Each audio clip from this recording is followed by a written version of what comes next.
a Dios, oíd.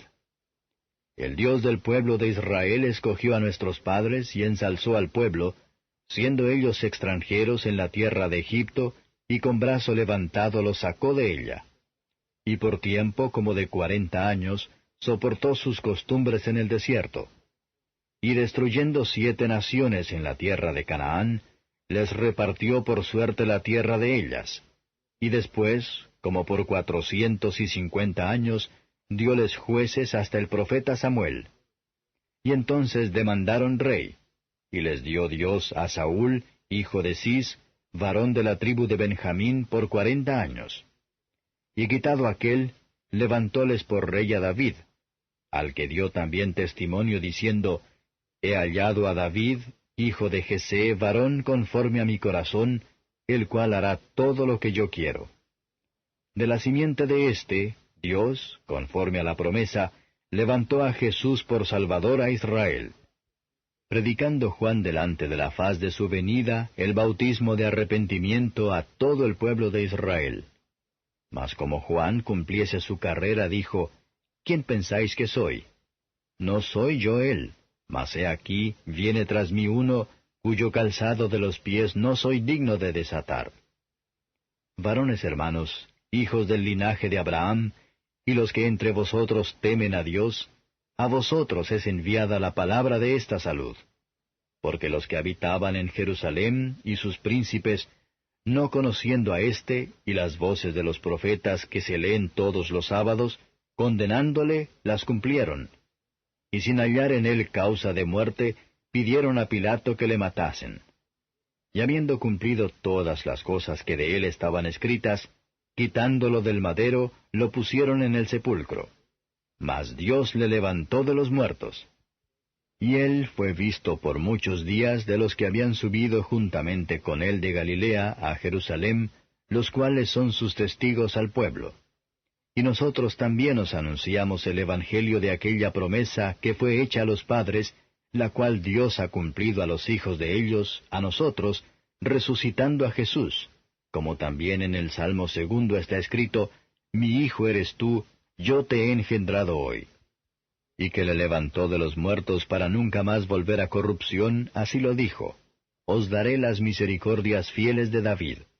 Por eso dice también en otro lugar, No permitirás que tu santo vea corrupción. Porque a la verdad David, habiendo servido en su edad a la voluntad de Dios, durmió y fue juntado con sus padres y vio corrupción. Mas aquel que Dios levantó, no vio corrupción. Séaos pues notorio, varones hermanos, que por éste os es anunciada remisión de pecados. Y de todo lo que por la ley de Moisés no pudisteis ser justificados, en éste es justificado todo aquel que creyere. Mirad pues que no venga sobre vosotros lo que está dicho en los profetas. Mirad, oh menospreciadores, y entonteceos y desvaneceos, porque yo obro una obra en vuestros días, obra que no creeréis, si alguien os la contare. Y saliendo ellos de la sinagoga de los judíos, los gentiles les rogaron que el sábado siguiente les hablasen estas palabras. Y despedida la congregación, muchos de los judíos y de los religiosos prosélitos siguieron a Pablo y a Bernabé, los cuales hablándoles, les persuadían que permaneciesen en la gracia de Dios. Y el sábado siguiente se juntó casi toda la ciudad a oír la palabra de Dios. Mas los judíos, visto el gentío, llenáronse de celo, y se oponían a lo que Pablo decía, contradiciendo y blasfemando. Entonces Pablo y Bernabé, usando de libertad, dijeron, A vosotros a la verdad era menester que se os hablase la palabra de Dios. Mas pues que la desecháis y os juzgáis indignos de la vida eterna, he aquí nos volvemos a los gentiles. Porque así nos ha mandado el Señor diciendo, Te he puesto para luz de los gentiles, para que seas salud hasta lo postrero de la tierra. Y los gentiles, oyendo esto, fueron gozosos, y glorificaban la palabra del Señor, y creyeron todos los que estaban ordenados para vida eterna. Y la palabra del Señor era sembrada por toda aquella provincia. Mas los judíos concitaron mujeres pías y honestas, y a los principales de la ciudad, y levantaron persecución contra Pablo y Bernabé, y los echaron de sus términos, Ellos entonces, sacudiendo en ellos el polvo de sus pies, vinieron a Iconio. Y los discípulos estaban llenos de gozo y del Espíritu Santo. Capítulo 10. Y había un varón en Cesarea llamado Cornelio, centurión de la compañía que se llamaba la Italiana, pío y temeroso de Dios con toda su casa, y que hacía muchas limosnas al pueblo, y oraba a Dios siempre. Este vio en visión manifiestamente, como a la hora nona del día, que un ángel de Dios entraba a él y le decía, Cornelio. Y él, puestos en él los ojos, espantado, dijo, ¿Qué es, Señor? Y díjole, Tus oraciones y tus limosnas han subido en memoria a la presencia de Dios. Envía pues ahora hombres a Jope, y haz venir a un Simón que tiene por sobrenombre Pedro.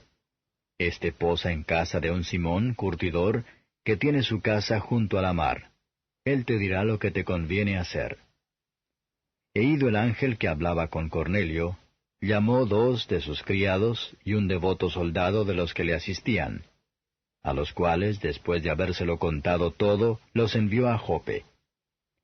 Y al día siguiente, yendo ellos su camino y llegando cerca de la ciudad, Pedro subió a la azotea a orar cerca de la hora de sexta. Y aconteció que le vino una grande hambre, y quiso comer, pero mientras disponían, sobrevínole un éxtasis. Y vio el cielo abierto y que descendía un vaso como un gran lienzo, que atado de los 4 cabos era bajado a la tierra, en el cual había de todos los animales cuadrúpedos de la tierra y reptiles y aves del cielo. Y le vino una voz, Levántate, Pedro, mata y come.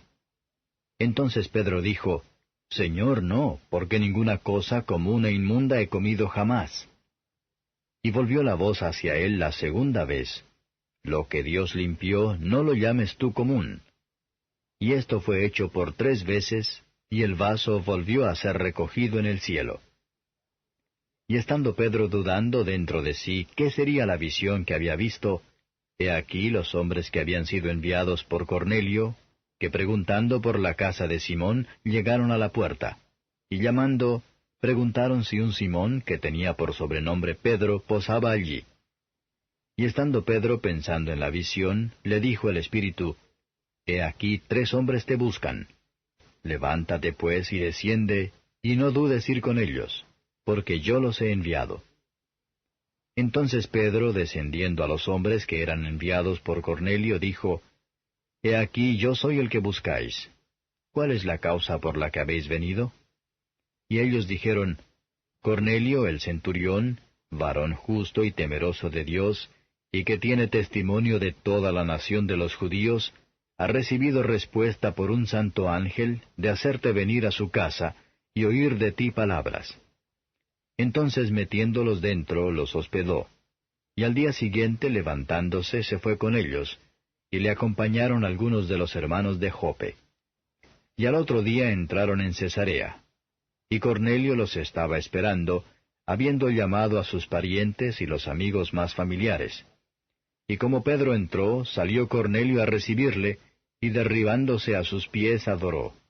Mas Pedro le levantó diciendo, Levántate, yo mismo también soy hombre. Y hablando con él, entró y halló a muchos que se habían juntado, y les dijo, Vosotros sabéis que es abominable a un varón judío juntarse o llegarse a extranjero. Mas me ha mostrado Dios que a ningún hombre llame común o inmundo. Por lo cual, llamado, he venido sin dudar. Así que pregunto, ¿por qué causa me habéis hecho venir? Entonces Cornelio dijo, 4 días ha que a esta hora yo estaba ayuno, y a la hora de nona, estando orando en mi casa, he aquí un varón se puso delante de mí en vestido resplandeciente, y dijo, Cornelio, tu oración es oída, y tus limosnas han venido en memoria en la presencia de Dios. Envía pues a Jope, y haz venir a un Simón, que tiene por sobrenombre Pedro. Este posa en casa de Simón, curtidor, junto a la mar, el cual venido te hablará. Así que luego envía a ti, y tú has hecho bien en venir. Ahora pues todos nosotros estamos aquí en la presencia de Dios, para oír todo lo que Dios te ha mandado. Entonces Pedro, abriendo su boca, dijo, Por verdad hallo que Dios no hace acepción de personas, sino que de cualquiera nación que le teme y obra justicia se agrada. Envió palabra a Dios a los hijos de Israel, anunciando la paz por Jesucristo. Este es el Señor de todos. Vosotros sabéis lo que fue divulgado por toda Judea, comenzando desde Galilea, después del bautismo que Juan predicó, cuanto a Jesús de Nazaret, cómo le ungió Dios de Espíritu Santo y de potencia, el cual anduvo haciendo bienes y sanando a todos los oprimidos del diablo, porque Dios era con él. Y nosotros somos testigos de todas las cosas que hizo en la tierra de Judea y en Jerusalén, al cual mataron colgándole en un madero. A éste levantó Dios al tercer día, e hizo que apareciese manifiesto, no a todo el pueblo, sino a los testigos que Dios antes había ordenado, es a saber, a nosotros, que comimos y bebimos con él después que resucitó de los muertos. Y nos mandó que predicásemos al pueblo y testificásemos que Él es el que Dios ha puesto por juez de vivos y muertos. A éste dan testimonio todos los profetas, de que todos los que en Él creyeren recibirán perdón de pecados por su nombre. Estando aún hablando Pedro estas palabras, el Espíritu Santo cayó sobre todos los que oían el sermón. Y se espantaron los fieles que eran de la circuncisión, que habían venido con Pedro, de que también sobre los gentiles se derramase el don del Espíritu Santo, porque los oían que hablaban en lenguas y que magnificaban a Dios. Entonces respondió Pedro, ¿puede alguno impedir el agua para que no sean bautizados estos que han recibido el Espíritu Santo también como nosotros? Y les mandó bautizar en el nombre del Señor Jesús. Entonces le rogaron que se quedase por algunos días. Capítulo 9. Y pasando Jesús vio un hombre ciego desde su nacimiento. Y preguntáronle sus discípulos diciendo, Rabí, ¿quién pecó, éste o sus padres, para que naciese ciego? Respondió Jesús, Ni éste pecó ni sus padres, mas para que las obras de Dios se manifiesten en él. Conviéneme obrar las obras del que me envió, entre tanto que el día dura. La noche viene cuando nadie puede obrar. Entre tanto que estuviera en el mundo, luz soy del mundo. Esto dicho, escupió en tierra, e hizo lodo con la saliva, y untó con el lodo sobre los ojos del ciego, y díjole, Ve, lávate en el estanque de Siloé, que significa, si lo interpretares, enviado. Y fue entonces, y lavóse, y volvió viendo. Entonces los vecinos y los que antes le habían visto que era ciego decían, ¿no es este el que se sentaba y mendigaba? Unos decían, Este es, y otros, A él se parece. Él decía, Yo soy. Y dijéronle, ¿Cómo te fueron abiertos los ojos? Respondió él y dijo, El hombre que se llama Jesús hizo lodo y me untó los ojos y me dijo, Ve al Siloé y lávate. Y fui y me lavé y recibí la vista. Entonces le dijeron, ¿Dónde está aquel? Él dijo, No sé. Llevaron a los fariseos al que antes había sido ciego. Y era sábado cuando Jesús había hecho el lodo y le había abierto los ojos. Y volviéronle a preguntar también los fariseos de qué manera había recibido la vista. Y él les dijo, Púsome lodo sobre los ojos, y me lavé, y veo. Entonces unos de los fariseos decían, Este hombre no es de Dios, que no guarda el sábado. Otros decían, ¿Cómo puede un hombre pecador hacer estas señales? Y había disensión entre ellos. Vuelven a decir al ciego, ¿Tú qué dices del que te abrió los ojos? Y él dijo, que es profeta. Mas los judíos no creían de él, que había sido ciego, y hubiese recibido la vista, hasta que llamaron a los padres del que había recibido la vista, y preguntáronles diciendo, ¿Es este vuestro hijo el que vosotros decís que nació ciego? ¿Cómo pues ve ahora? Respondiéronles sus padres y dijeron, Sabemos que este es nuestro hijo y que nació ciego, mas cómo ve ahora no sabemos. O quién le haya abierto los ojos, nosotros no lo sabemos. Él tiene edad, preguntadle a él, él hablará de sí. Esto dijeron sus padres, porque tenían miedo de los judíos, porque ya los judíos habían resuelto que si alguno confesase ser él, el Mesías, fuese fuera de la sinagoga. Por eso dijeron sus padres, ¿Edad tiene? Preguntadle a él. Así que volvieron a llamar al hombre que había